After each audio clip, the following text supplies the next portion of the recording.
had kind of a proclamation on the show earlier. So Pro Football Focus did a Beyond deep dive. I mean, you got to look at a lot of film to do this. And so they graded quarterbacks on two things. First, the best quarterbacks in the NFL on first read throws. So this is the coach, sends you a play, you get the ball, you snap it, it's your first read, and you deliver a strike. Not surprisingly, Drew Brees is the best in the league. Patrick Mahomes, Andrew Luck, Jared Goff, Rodgers. Last 2 years, and it should be noted, most of these had either excellent coaches or a really big primary weapon. But where I thought it was fascinating is Pro Football Focus then had the best quarterbacks on non-first read throws. Now, what is that? That is play breaks down, first guy's doubled, they roll coverage over, you've got to ad-lib. Once you ad-lib to a second throw, you're now talking 3 seconds, up to 4, 4.5. Receivers ad-lib. They break off their routes. The offensive line protection starts to erode. This is where real quarterback play ensues. And look, two factors that jump out. What do you know that Russell Wilson is a mile ahead of everybody and 2 miles ahead of Aaron Rodgers, and Jimmy Garoppolo is in the top 5 in the entire NFL. Once again, the question is, when it comes to quarterbacks, John, why would people listen to any other show? Hear ye, for as many years of loyal service to the position of quarterback and his relentless pursuit of the truth. Yeah. We hereby proclaim Colin Cowherd to be the king of all quarterback opinion. Thank you. Thank you. I don't really look like royalty, to be honest with you. You're British. You're right. I am British. British ancestry. You know, I could be a king, right?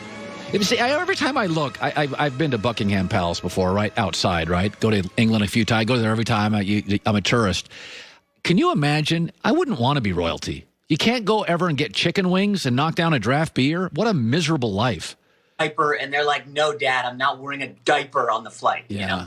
Yeah. You know, I don't like to wear diapers either, even though I'm in my mid-50s. So here we go. All right. It's called Tomorrow's Headlines Today. What will be the headline for the team that lands disgruntled Jamal Adams? I'm still very upset about this. Petulant young star demanding a trade. The headline will be, that's Jamal, folks. Get him out of town. Trade him. The Baltimore Ravens, I know this definitely, they are interested in Jamal Adams. Remember, last time we saw the Ravens, they got trucked by Derrick Henry in the playoffs. Can't stop the run. Their linebackers are weak. We know about the Earl Thomas situation during the quarantine. I think Jamal Adams makes a lot of sense in Baltimore. And, of course, Joe Douglas, the Jets GM, spent a lot of time working in the Ravens organization. Great relationship. Colin, it just upsets me that a guy who's been in the league for about 5 minutes, right, 3 seasons, he has 2 years left on his deal. He's demanding a trade. And if you look at the list of teams, he's like, I just want to go to the best teams in the league. I'm out of here. I'm done with this. Like, who are you? What have you done? We know he's a very good player, top 5 safety in the league. But, Colin, I'm sorry. Like, this attitude is unbecoming of somebody. Maybe Jerry Jones overpays. But if I'm the Jets, peace. See you later, Jamal Adams. Yeah, I mean, it's interesting because you could fetch some money for him, but now that it's public that he wants $20 million a year, I think the trade market dries up. So if you're the Jets, I mean, again, I think the new GM's a solid guy. I really do. I think Joe Douglas, I thought the draft was pretty good by Jet standards. But, once it's out there that I want $20 million bucks as a safety, I think the market... Well, Colin, he said he wants to be the highest paid Jet. C.J. Mosley, I think, is making $17 million. Yep. Okay, you're not paying a safety $17 million. Honey Badger made $14 million. He's a great cover safety for the Chiefs. Helped them instrumentally on that defense. Jamal Adams is like a in-the-box safety, one of those guys who's great at rushing the quarterback and tackling in the backfield. It's a passing league. I'm not paying him $15 million. Sorry. All right. Tomorrow's headlines today. What's the headline for the Rams this season? Yeah, the Rams are going to be featured on Hard Knocks. Very exciting out here in L.A. I'm sure at some point you will be featured in Hard Knocks. Yeah. The headline, unfortunately, will be Goff the Deep End. Listen, I like the Rams organization. I've been to plenty of games. This season is not going to go well for them. They paid Jared Goff. And Colin, we talk about this endlessly on the show. Like when you pay your quarterback top dollar, you got $110 million, you lose elsewhere. Colin, they lost their second and third leading sack artists, Dante Fowler, Clay Matthews. Of course, Todd Gurley's gone. Brandon Cooks is gone. They lost their leading tackler at linebacker. I have the Rams finishing last in the NFC West. It's been a big fall since the Super Bowl 2 years ago. It feels to me like the Rams are kind of taking a gap year, Colin, to kind of recalibrate and see what's going on because they lost a lot. I don't see a great season ahead for McVay. Well, it's funny because my theory was always when LeBron got in town for the Lakers, that meant you had the Lakers and you had the Dodgers that draw so many fans. You had a new MLS team, and they were building a new stadium, and so they went out and signed some stars and gave up draft picks. I thought they were doing what is probably you shouldn't do, but I understood it, which is some of the decisions were business over football. They rolled the dice on a couple of big signings. I didn't like the Cook signing. I didn't like the Gurley signing. I can argue in favor of the Goff signing, but to your point, now I think they lack depth, and it's a roll of the dice year. So tomorrow, that division's loaded. Yeah. Tomorrow's headlines today.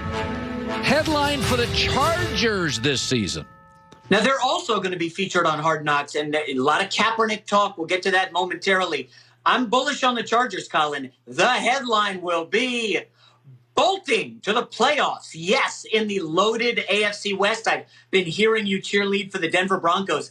I like the Chargers a lot. Now, what happened last year was Phillip Rivers, who we like a lot, right? Phillip Rivers, good quarterback. He's going to the Hall of Fame. He was an abject failure last year. 20 interceptions, a turnover machine. And remember, Tyrod Taylor, Colin, got the Buffalo Bills to the playoffs a couple years back, by simply not turning the football over. Now you give him real weapons. Keenan Allen, Mike Williams, Hunter Henry. I don't think the Melvin Gordon loss is significant. The defense is very good. Derwin James, of course. We talk about safeties. Ingram, Bosa. This is a playoff team. And I just want to quickly chime in here on Kaepernick. Colin, I understand a lot of people want Kaepernick in the league, and that may happen. I don't think the Chargers are the right fit. They just drafted Justin Herbert, 5th overall, 6th overall?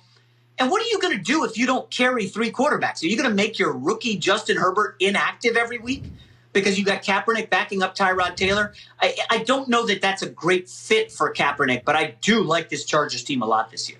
All right, tomorrow's headlines today.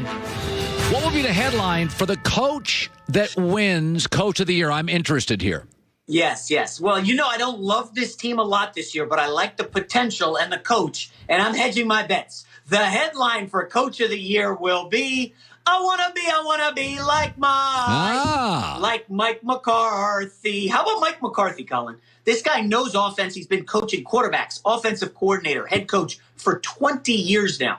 And he basically gets handed a Ferrari. Cowboys offense top 5 in efficiency last year. I know they lost one offensive lineman, Frederick. That's a big loss. But they still have Ezekiel Elliott. They've got CeeDee Lamb, Michael Gallup, Amari Cooper. I do believe this offense can be number 1 in the NFL. Yes, ahead of the Buccaneers. Yes, ahead of the Ravens and the Chiefs. The weapons are there. And if McCarthy can win 11 games in a division with the Giants, who are not very good, the Redskins, who are somewhat suspect, and we know the Eagles have offensive line issues, I don't love the Cowboys, but I can see McCarthy stealing Coach of the Year honors. Now, you're a guy that has you've got a lot of this gambling stuff. You're very good on NFL picks. So Fox Bet came out, and they had the betting value of the coaches. And what was interesting, the good guys were easy to figure out, but they had McCarthy right in line with Sean McVay and Andy Reid. And my argument was that we were forced as a collective group in the media to pick a side with Aaron and McCarthy because the media went crazy about 5 years ago and was calling him the greatest quarterback ever. And so we had to decide, if Aaron's that good, McCarthy has to be a bum. Now that Aaron went down slightly last year with Matt LaFleur, Yeah. Now we're having to reevaluate it. And my takeaway is if McCarthy flourishes with Dak, 10-6 playoff team, I think we're going to look back and go, Aaron was prickly and difficult, great, but not as good as we thought. I mean, what is your prediction for Aaron Rodgers with LaFleur? Because it looked like in the draft, they're looking to eventually, they're building a football team to run, not pass. I don't like what I saw with this Packers offseason. As you said, they're going to go to the ground game heavily and probably more 2 tight end sets and a lot of running the football. Colin, that's not playing to Aaron Rodgers' strengths, okay? You have strengths, I have strengths. We know them. We play to them.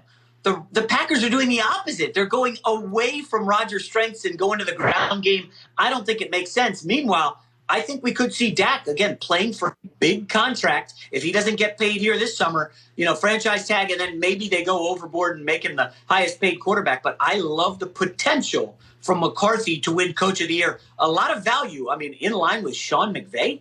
McVay's division's brutal. I'm with you. I like McCarthy's chances. Jason McIntyre, formerly of the Big Lead. Good seeing you, buddy. Roll the dice. Go to New Jersey. Have a great time. All right? I'll let my wife know that. Thank you. All right. Thank you. By the way, we had, John, I don't know if you recall, this happened several hours ago. It probably slipped your